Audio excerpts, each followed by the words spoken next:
Hello, I'm Maria Titizian. And I'm Rubina Margosian, and this is the Week in Review. Every week, we bring you the stories shaping Armenia and the region. From politics and policy to social issues and conflict, we break down the news and what it means for you. This week in the news, Armenia's parliament speaker says Yerevan could withdraw from two major Russian-led blocs if Moscow raises gas prices or imposes economic pressure.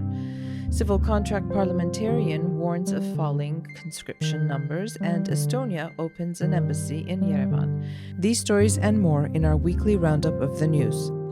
Armenia's parliament speaker Alen Simonyan says Yerevan could withdraw from two major Russian-led blocs if Moscow raises gas prices or imposes economic pressure. Simonyan was responding to recent warnings from Russian President Vladimir Putin and Deputy Prime Minister Alexei Overchuk. During a meeting at the Kremlin with Prime Minister Nikol Pashinyan last week, Putin raised concerns about Armenia's political direction, including its ties with the European Union and its membership in the Eurasian Economic Union.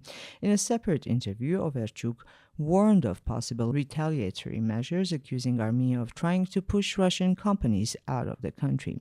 Simonyan pushed back, saying Armenia would finally leave both the Collective Security Treaty Organization and the Eurasian Economic Union if such steps were taken. At the same time, he said he hoped tensions would not escalate, noting that Pashinyan and Putin had productive discussions. Pashinyan described his Moscow visit as very successful, saying the sides reached concrete understandings, while Russian Foreign Minister Sergei Lavrov said Armenia had shown understanding of Moscow's concerns. Meanwhile, Russian officials and state media figures adopted a sharper tone. Security Council Deputy Chair Dmitry Medvedev called for a tougher approach toward neighbors pursuing EU integration.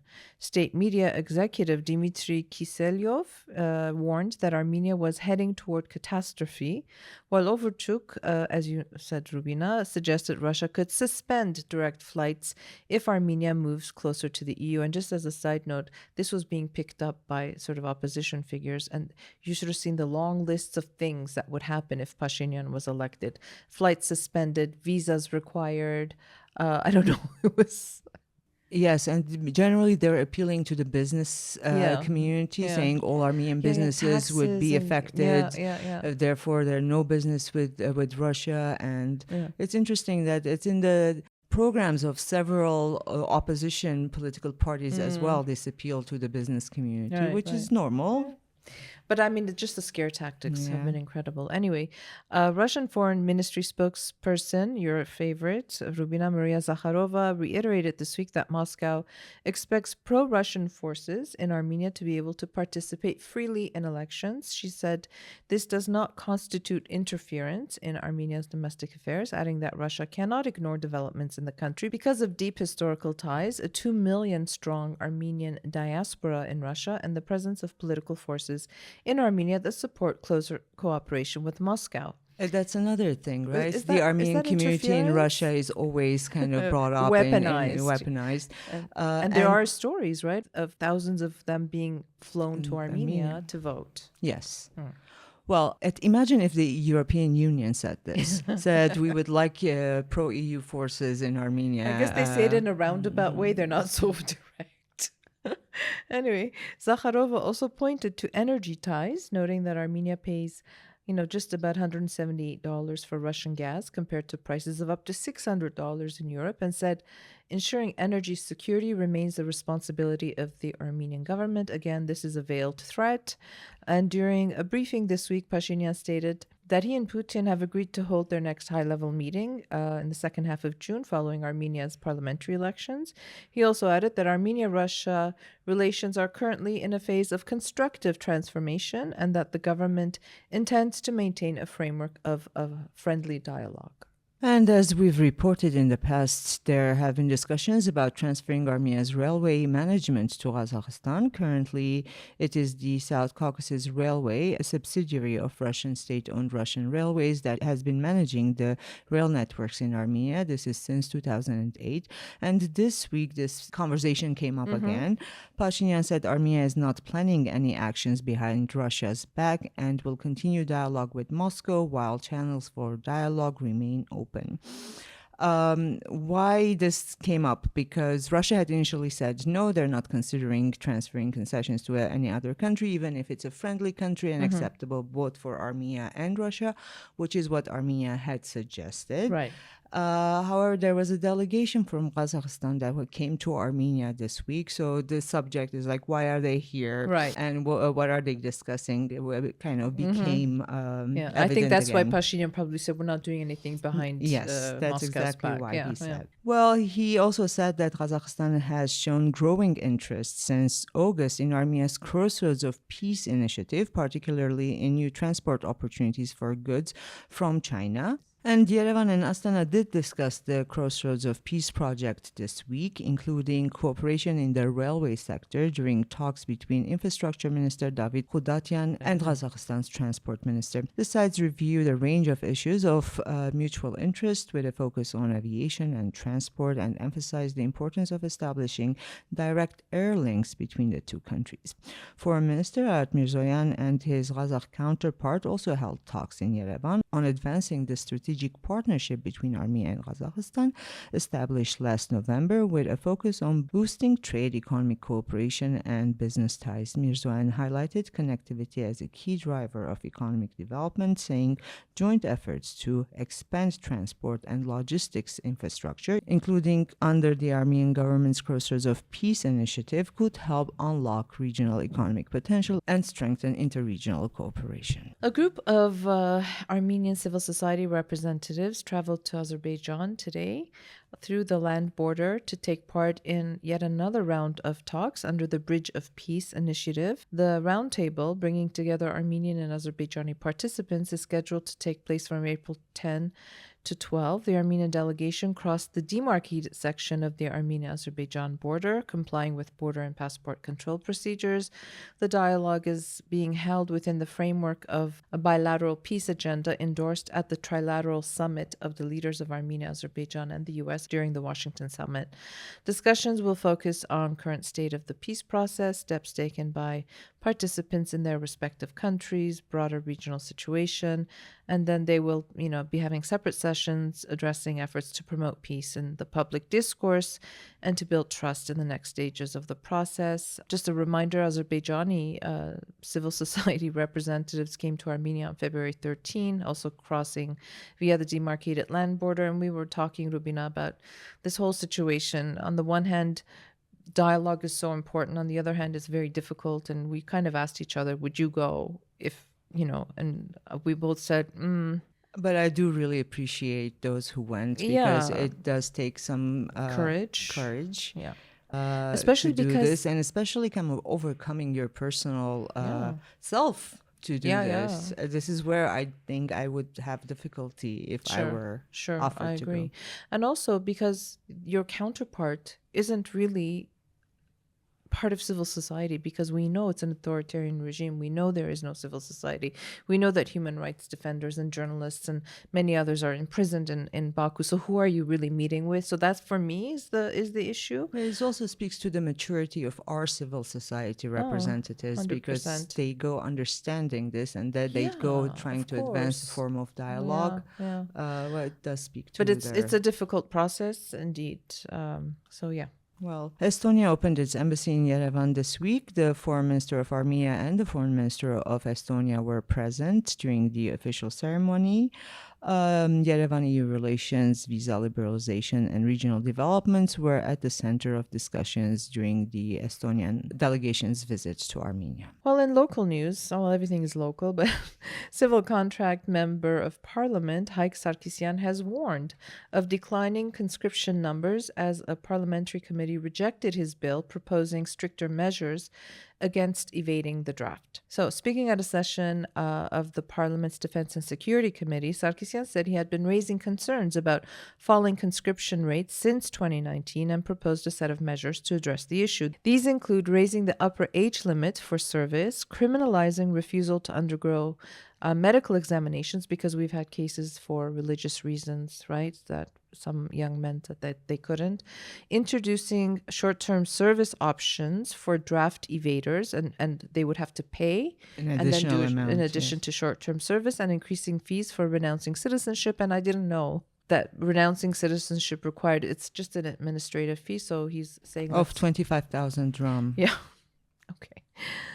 Sarkisian said the proposed changes could boost recruitment, potentially making up for the reduction in service duration by 6 months, while improving conditions for those serving full terms. However, the deputy defense minister disputed the concern, saying conscription has increased by 25% between 2023 and 2026 compared to 2022 due to recent legislative changes.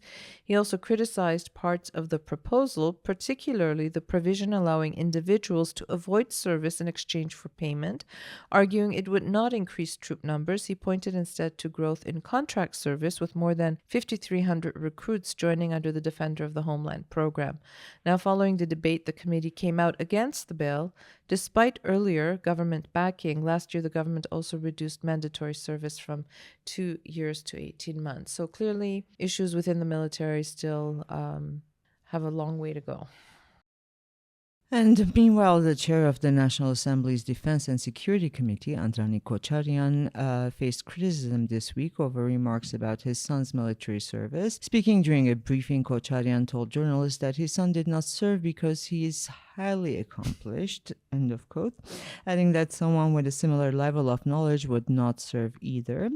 Of course, the comment sparked backlash, and Kocharyan issued an apology the following day in a social media post. He said his remarks were intended to highlight that Armenian legislation values education and scientific work, allowing individuals to serve the state through academic contributions. He added that his elder son has completed all levels of education. I don't know what that What means. does that Has mean? a PhD and is engaged in scientific research, while his younger son served in the armed forces and took part in the 44-day war. But the Way older to throw son the younger is son under the bus. bus. Well, Kocharyan said he regretted that his comments led to differing interpretations and apologized for You know, the the problem with controversy. Kocharyan is that he's been opening his trap far too long, and I'm going to Andranik say Kocharyan. Andranik Kocharyan. Well, Well, and he steps into it all the time, right? And what a Yes, it's- terrible thing to say anyway. In other news, Parliament adopted a bill requiring broadcasters to label content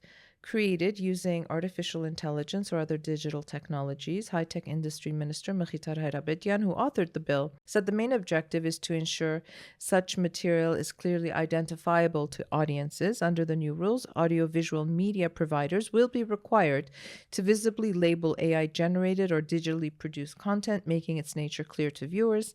Hayrabedian said compliance will be monitored by the Television and Radio Commission, with violations subject to fines of 300,000 dirhams. That's about $700 or so. and the election digest. Oh, yes. It's getting longer and Lovely. longer as we approach the... I know, unfortunately. Well, this week we published the second wave of our voter behavior poll, and the numbers were similar to the 1st poll, but there were some Slight shifts, yeah. slight shifts and unexpected slight shifts. How about? Yes, for example, I didn't expect that Pashinyan's rating will go up. Oh, go on. I know. Well, it just goes But to it show did. how much we know. Well, to go a little bit more into detail, the findings point to a modest but notable shift in public sentiment. Vote intention shows the incumbent Civil Contract Party leading with 33.6% support, while the strongest opposition for Strong Armenia stands at 11.4%, followed by Armenia Alliance at 4.2%, with other parties trailing below the threshold for parliamentary entry. This also includes Armenia Alliance. That's right. Beyond party preferences, it was interesting to see how the poll showed the shifts in the public mood, because we asked questions like, where's the country heading? What do you think about justice and accountability? What do you think about security? What do you think about TRIP? A growing share of respondents, 41.2%, now say the country is heading in the right direction, compared to 33.3% who believe it's on the wrong track. This is an improvement in overall perceptions of national direction. Security also, despite the war in Iran and the very precarious situation we always seem to find ourselves in, has also increased or strengthened. Majority of respondents saying Armenia's security situation has improved over the past year. At the same time, the survey shows that a large segment of the electorate remains undecided. And we've been talking about this forever. This was the case in 2021, and once again, about 37%. Ultimately, this group will decide the outcome of the election. But we have some positional items in our poll that we're trying to gauge, predict how they will go, tilt. But we have a third poll coming up. So check it out. It's on our website. I did an interview with Kopalyan Nerses on our State of Play thing. You just did a real Rubina in Armenian explaining some of the results of the poll. So we were going to keep sharing it because there's a lot of interesting things to see. Well, now on to what's happening with the political forces that are running. Well, as we keep saying, we're less than 2 months ahead of Armenia's June 7 parliamentary elections, and Parliament decided to adopt the amendments to the electoral There's code. still time for more. Yes. According to the amendments, the use of personal names in the titles of electoral alliances is banned. Well, the changes also introduce new rules invalidating ballots if envelopes contain anything other than the ballot. However, opposition forces strongly criticized the move, arguing it was rushed through without proper discussion and changes the rules of the game shortly before the vote. The ruling Civil Contract Party says the amendments are technical and aimed at improving the electoral process. We didn't see an election coming in the last 4 years.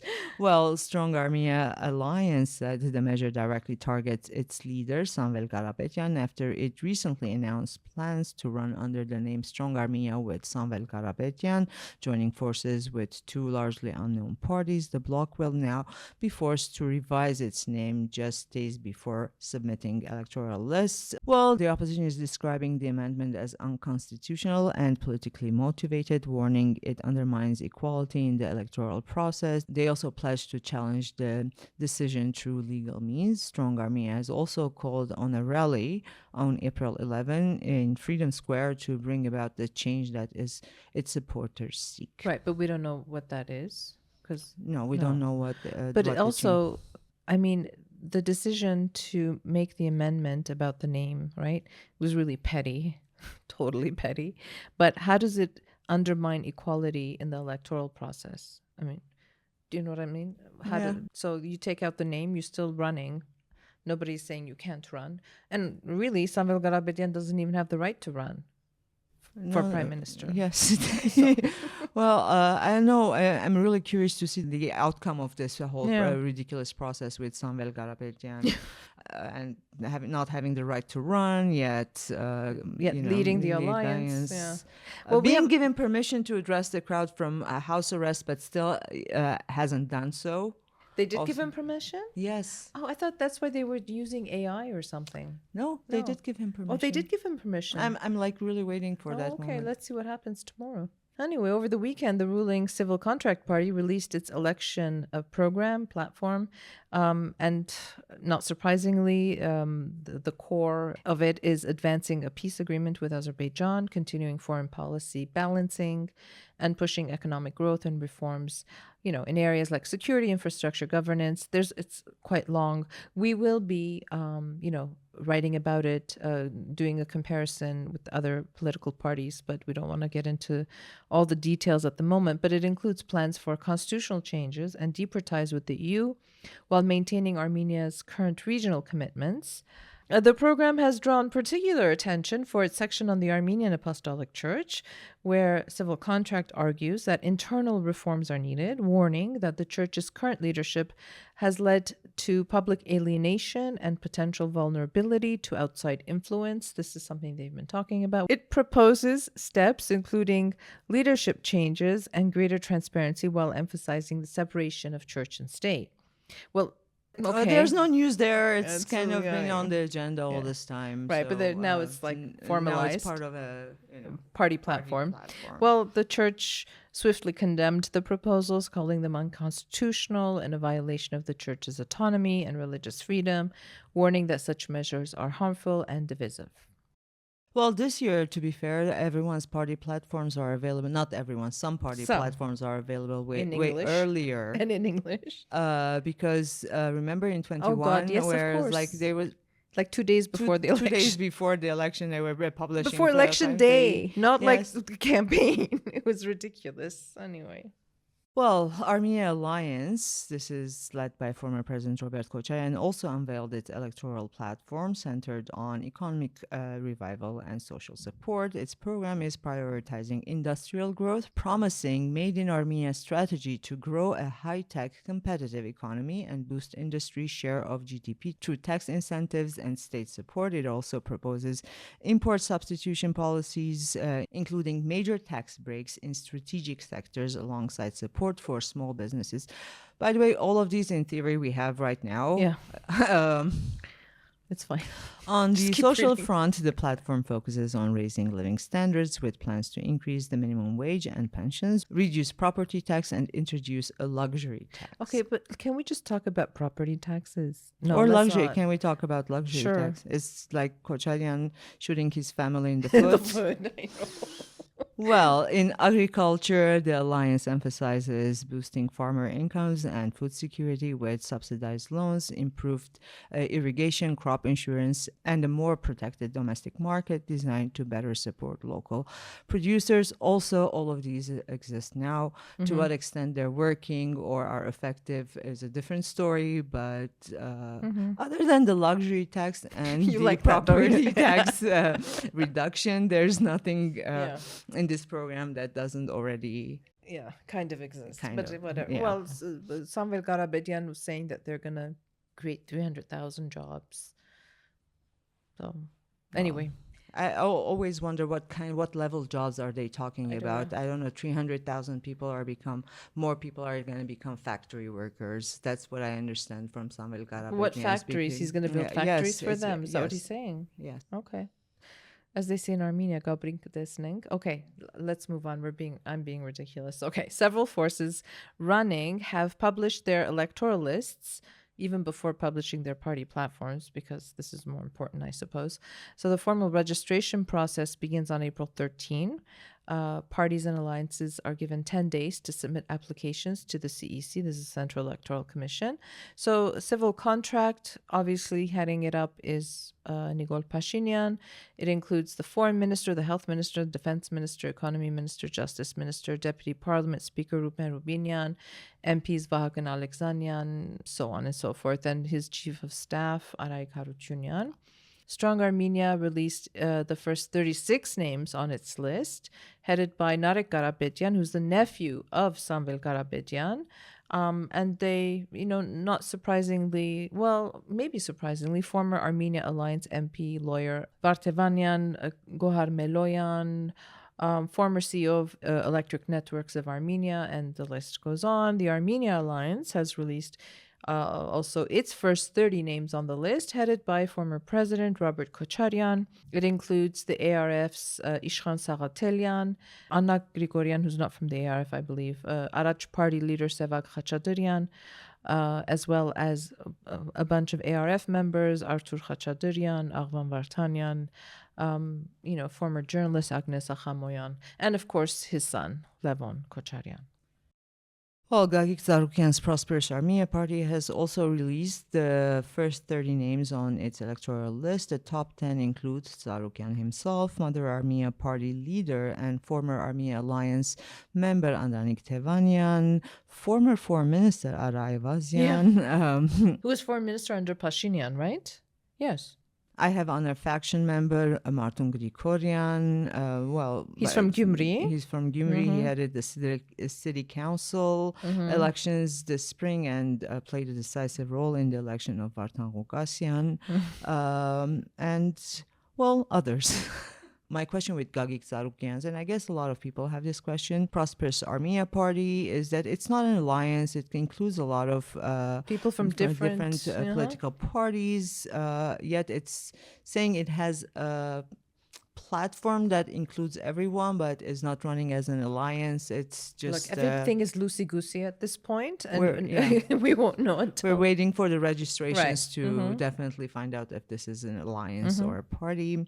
Zarukyan has said that while he will head the party's list in the upcoming parliamentary election, he does not intend to serve as prime minister, and this makes them two. Yeah.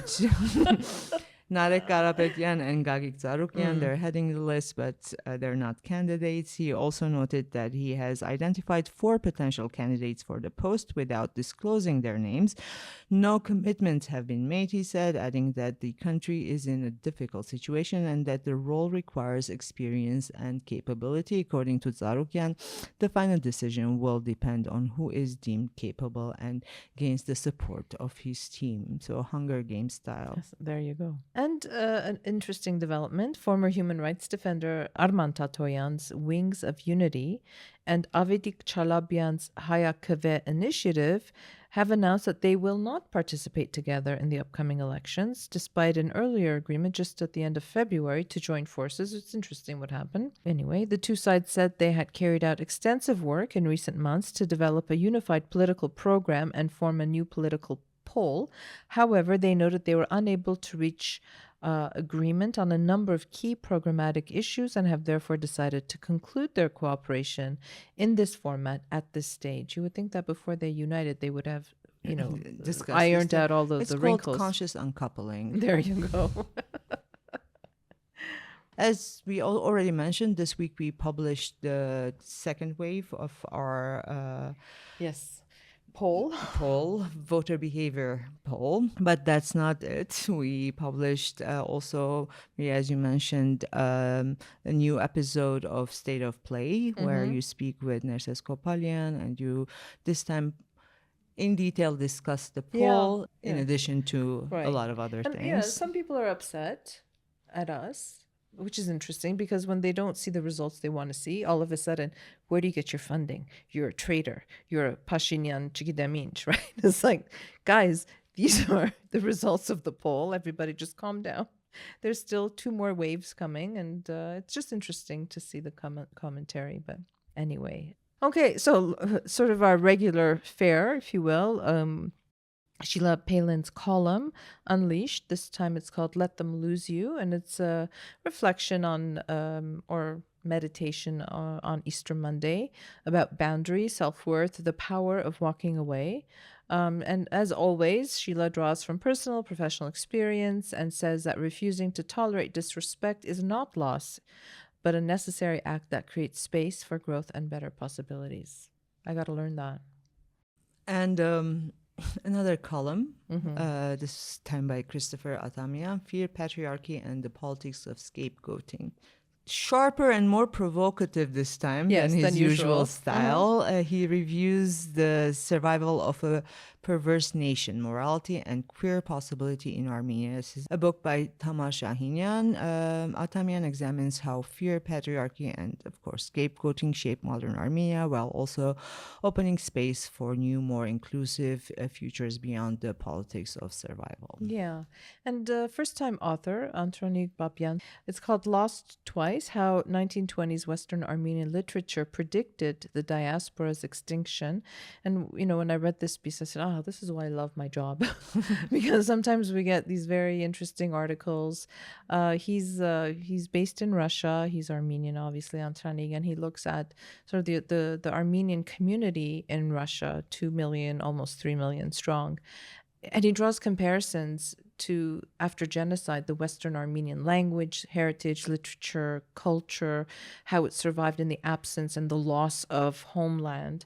But the Armenians living in Russia did not lose homeland. They still have Armenia. They still speak Eastern Armenian. They have connections. Well, I mean, if Pashinyan wins, we might not have any more flights, according to the opposition, but they still have the opportunity to come and go in ways that we, our sort of parents and grandparents, didn't. And yet they don't have Armenian schools. They don't write in Armenian about the Armenian experience in Russia. They write, I'm talking too much because I really like the article. I thought it was an interesting...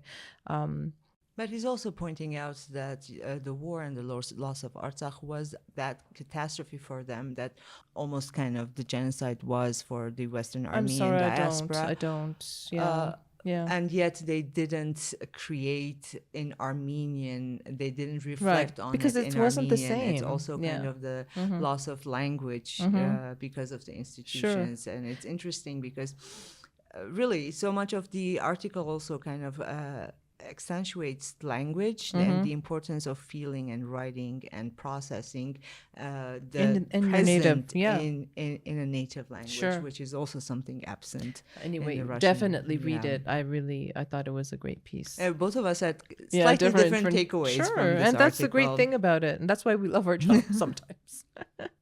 Well, another interesting piece by Garan Cansızyan that really resonated a lot and was like very timely, especially what's happening right now. No Armenian casualties, that's the title. Well, in this provocative critique of Armenian neutrality in the Middle East, Cansızyan argues that the refrain, no Armenian casualties, obscures moral responsibility, reinforces selective empathy, and risks aligning Armenian identity with dangerous geopolitical narratives at the expense of broader human solidarity. You know, you've said that to me oftentimes, right? Like something's happening in the Middle East, and an Armenian media will say, well, there are no Armenian casualties. And I think you said like, okay, Hedo. I mean, it's not only about the Armenian casualties, right? Yes, but also we had this, and you said it's a normal thing to do. We want to know if there are Armenian casualties or not. Of course we do. But how about a little bit more information about the states that the community is in, about the state that the neighborhood is in, about what's happening, what their options are, and what are the strains that they're under, what they need. I mean, there's nothing after no Armenian casualties. We flatten the whole situation. It's like so long as no one's dead. As long as no Armenians are dead. Right. Anyway, that again, a very interesting thing. And another first-time writer, Andrei Vartan Bogosian from Australia. We have a strong Australian connection lately at EVN, I love. It's called Transforming Outrage into Policy Reform. And when I got this piece, again, I said, this is why I love my job, right? Because it's about the dismissal of Armenia's Genocide Museum Institute director, which we were all very upset about, and it sparked widespread outrage, not only in Armenia, but across the diaspora as well. His argument is that the media response failed to translate this public anger into meaningful reform. So, and it's about, we can whip up all the outrage and the moral, whatever, but at the end of the day, if nothing is changing, it's just going to keep repeating itself. Yeah, we're almost like pacified by outrage. Exactly. And then just left it I like there. that, pacified by outrage. Maybe that's the podcast I need to start, not hysteria, that I keep wanting to do.